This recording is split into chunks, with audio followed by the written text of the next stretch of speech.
Namaste. In this episode, I will critique Romila Thapar's views on the Aryan theory and the relationship of Hinduism with the Aryan theory.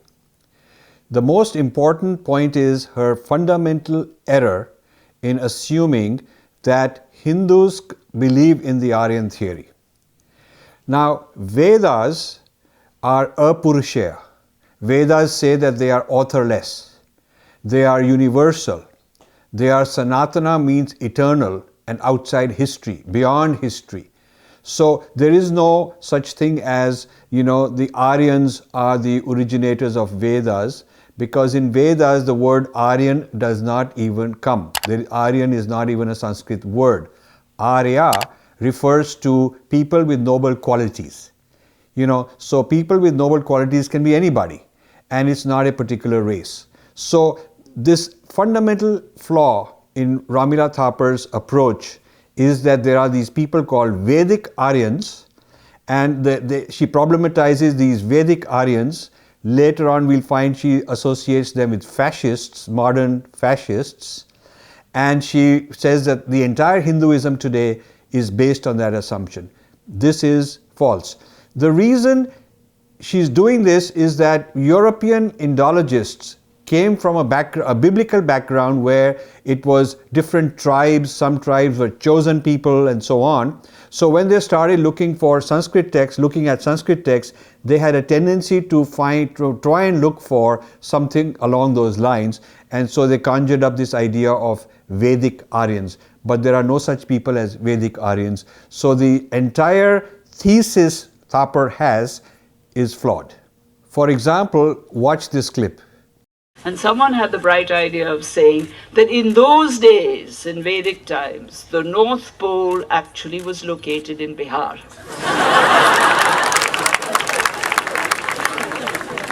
Now, where was the need to project this indigenous descent of the Aryans? It was important if you argue that there was a direct link between them and the Hindus of generation after generation that followed to the present times.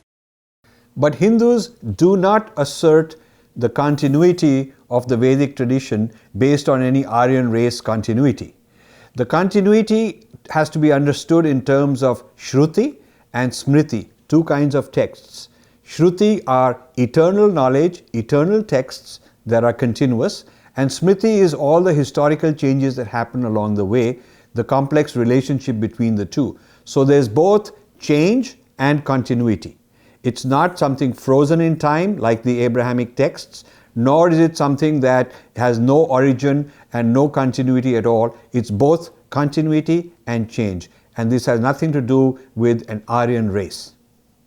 Till unfortunately in the 1920s, unfortunately for them, a problem arose, which was the discovery of the Indus Valley Civilization, or the Harappa culture as it's called. This was prior to the Aryans and it was not Vedic. Therefore, it was the foundation. And this naturally created a problem to those who believe that, in fact, Vedic Aryanism is the foundation. Notice how she simply assumes that the Vedas are more recent than the Indus Valley Civilization. Something she never proves, she just assumes it. Just like the Vedic Aryan is something she doesn't bother to prove or even debate, she assumes it. So also the second blunder in her work is the assumption that the Indus Valley Civilization is thousands of years older than the Vedas.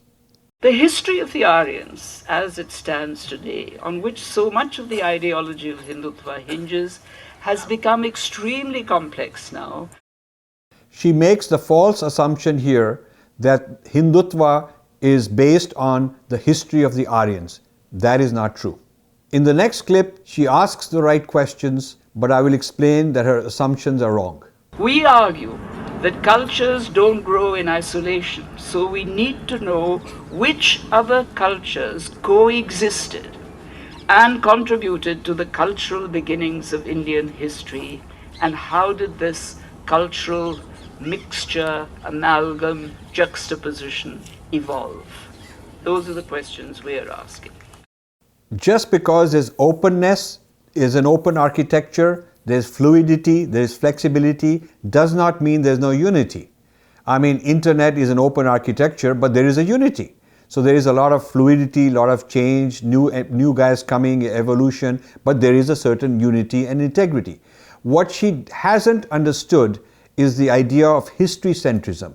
The difference between an open architecture and an architecture based on historycentrism and the encounter between the two. The closing and homogenizing of a culture is not because of Hinduism, but because of historycentrism, which comes from elsewhere. And the history of religion, many of us argue, covers a range of religious sects and social groups with a variety of relationships between them. And those relationships resulted in some degrees of conflict or accommodation. But the history of religion has to be seen as that history, not the history of monolithic groups in conflict, confrontation. She has set up a false straw man portraying Hinduism as homogeneous, monolithic, and then saying, okay, it's a clash between the Hindu monolithic and the Muslim monolithic. Hinduism doesn't have that one book, one prophet, one history kind of a fixation because it's not history-centric. What we really should be doing is discussing the difference between dharma and religion. It is not one religion versus another religion. It is a dharma being invaded by a monolithic religion. This requires some courage. This requires a lot of knowledge on her part. I don't know if she's ignorant about this aspect of the difference between dharma and religion, or whether she's just being politically correct. Some of us were attacked only 4 days ago about this.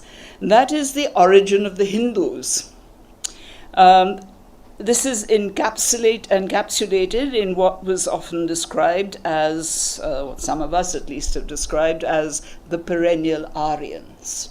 The Hindus in origin were Aryans. Now, the reading of history is not just somebody's fantasy. It is a very systematic way of establishing the Hindutva view of Indian history. You just saw Professor Thapar once again conflating Vedas with Vedic Aryans. So making it into a racist thing, some chosen people, that kind of a projection because it's useful for her entire analysis of Hinduism. The following is a very interesting and important plea from Professor Romila Thapar. This, it seems to me, is not just a matter of history being rewritten. If it was just us, I would say, all right, we'll battle it out as we've done in the past and we'll go on writing our kind of history. They can go on writing their kind of history. They can go on abusing us.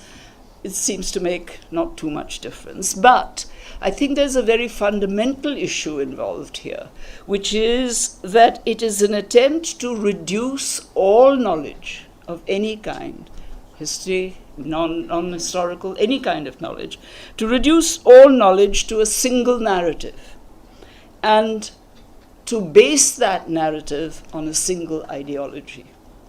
And that, it seems to me, is something that we should be very concerned about.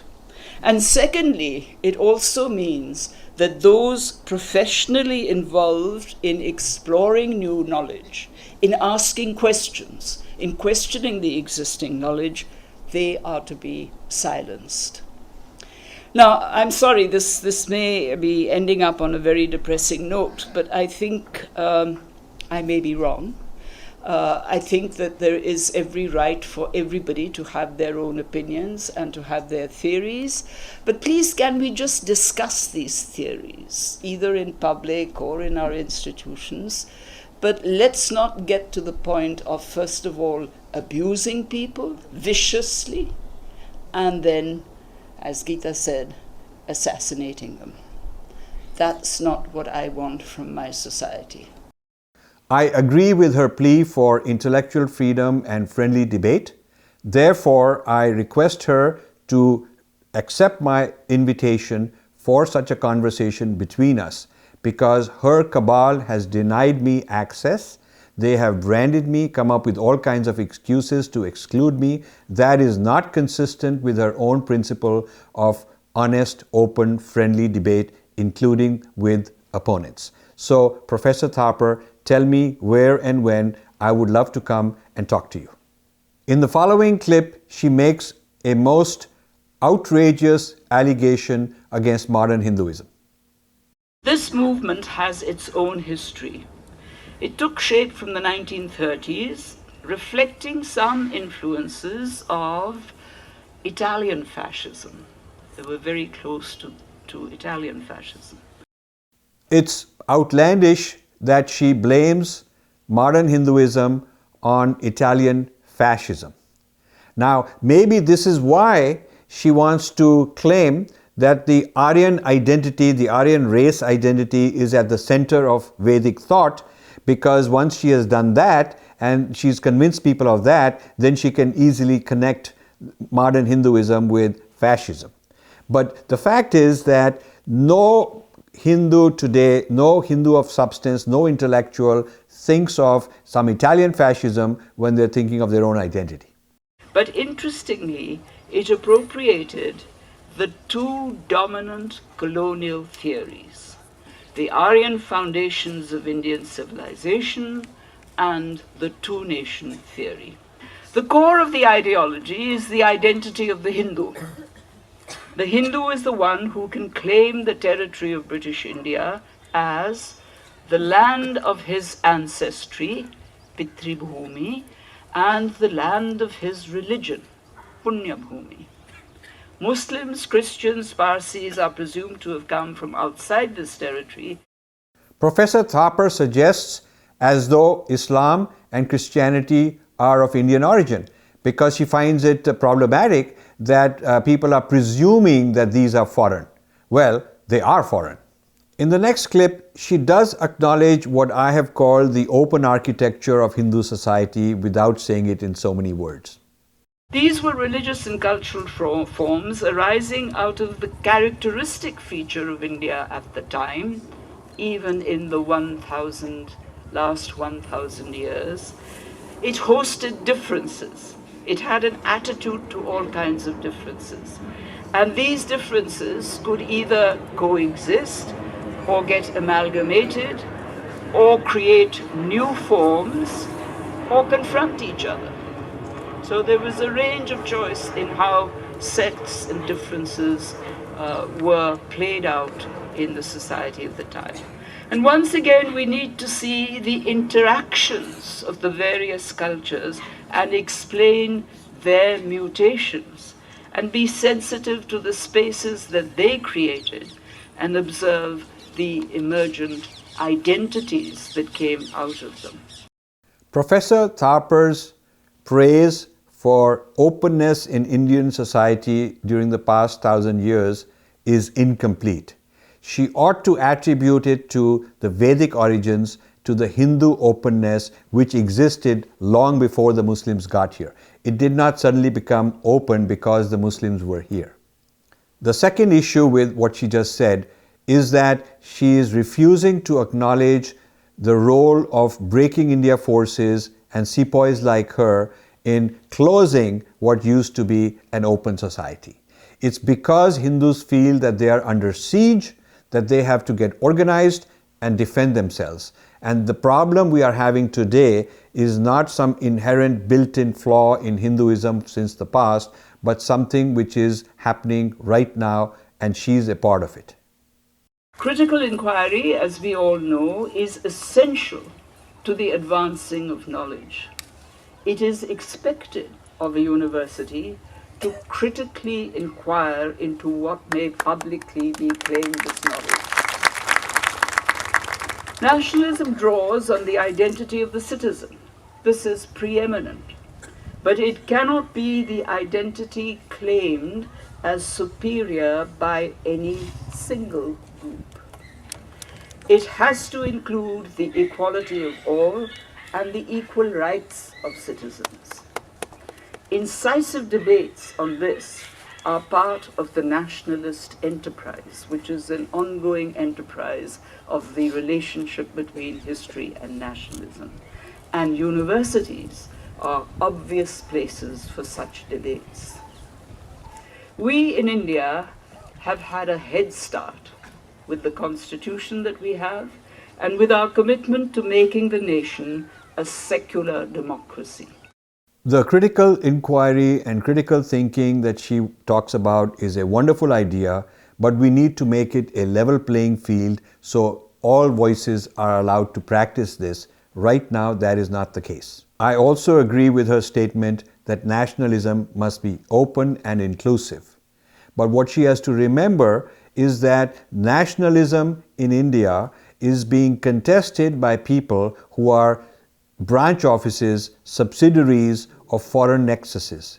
This is a topic we cannot avoid, and Romila Thapar's group does not want to talk about it. Finally, it's good that Romila Thapar praises, the Constitution and its secularism and so on, but she should compare that with Sapeksha Dharma, which is our own approach to pluralism, and she should also look into the legitimate complaints that Hindus have in this so-called secularism era that we live. There are so many problems. Hindus are not being given equal treatment. It is not a level playing field. So these issues going back to the Constitution must be addressed also. In the following clip, Professor Thapar criticizes the Indian government for not allowing certain types of discussions. There's an element of insecurity there, where you have to tell the citizen that you will do such and such to prove that you're a good national. They take out ads in papers saying these are your fundamental duties. They don't do it for rights. No, that's it. Yeah. That they don't talk about rights, and they don't concede that the citizen has the right to say, I'm sorry, but I would like the issue of Kashmir, of Bastar, of the Adivasis, or whatever it may be, the Dalits here, the burning of churches there, whatever it is, right, the issue. I would like it discussed publicly. The media should be taking up these discussions and saying their different points of view and so on. There's nothing anti-national about having discussions on these issues. Right. I must say that the previous Congress government she is aligned with prevented discussions about horrible corruption. From Sonia Gandhi to Rahul Gandhi to all kinds of ministers who are now being indicted, and some of them are out on bail, those conversations were not allowed. Also, what about conversations on the RTE, which is a very biased law against Hindus?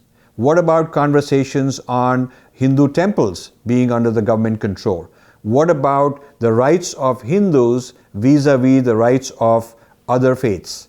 These asymmetries should be part of the conversation. When we talk about it, we are called saffron, fascists, nationalists, rather than acknowledging that these are topics which we ought to talk about. In summary, we should not be discussing modern Hinduism and its issues with others in terms of the Aryan race. Because if you go around asking modern Hindu intellectuals like myself, we don't believe in this Aryan race business. So, she's showing that she's obsolete. Because maybe at one point that was the case, people used to believe in that, they no longer do. She has to update her knowledge. Today, the Hindus are arguing based on Sanatana Dharma, which is not Aryan, which is not historical. We are arguing based on asymmetric treatment unfavorable to us, which we are getting in our own country. So the reasons, the gripes, the problems that we are talking about, she is not acknowledging. This, I think, is not the basis for an honest debate. In the next episode, I will discuss Muslim rule of India and show how Professor Thapar is an apologist, tries to cover up the problems during that rule, and in many ways blames Hinduism for some of the problems. Thank you for watching. You can subscribe here and also hit the bell icon to make sure you get notified. To donate, please click this button.